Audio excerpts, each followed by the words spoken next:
This profound question, where did we come from, has captivated humanity throughout history.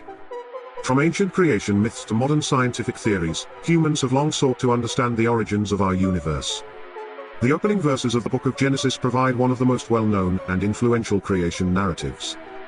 Here, we are told that the earth was without form, darkness into the deep, and God's Spirit hovered. And then, the divine utterance, God said, "Let there be light," and there was light. This flash of illumination echoes the stuff of modern science, where our observable universe is believed to have burst into existence from an incredibly dense, hot state.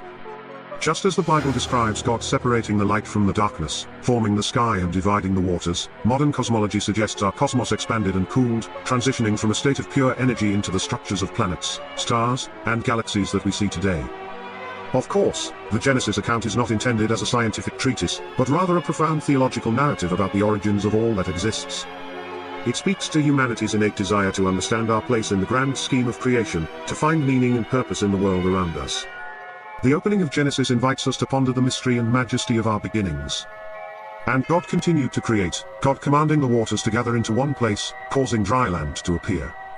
He called this land earth, and the gathered waters seas. And God saw that it was good. The earth then yielded grass, herbs, and fruit-bearing trees, all according to God's spoken word. This pattern continued on, as God created the sun, moon, and stars to govern the day and night. And God spoke again, instructing the waters to abound with living creatures, and the skies to be filled with birds. And so it was, God created the great sea monsters and every living thing that moves in the waters, as well as every winged bird. Then God declared, "Let the earth bring forth living creatures, livestock, creeping things, and wild animals of every kind." And again, the earth obeyed the divine command. But now when it came to the creation of humanity, the Genesis account takes on a distinct tone.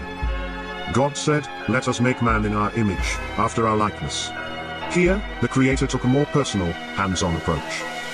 Unlike the rest of creation, which was spoken into being, God formed the first man and woman directly in his own image, imbuing them with a unique dignity and purpose. They were to have dominion over all the earth and its creatures, serving as stewards of God's magnificent handiwork. This profound truth, that we are created in the very likeness of the divine, has echoed throughout human history, shaping our understanding of our origins and our place in the world.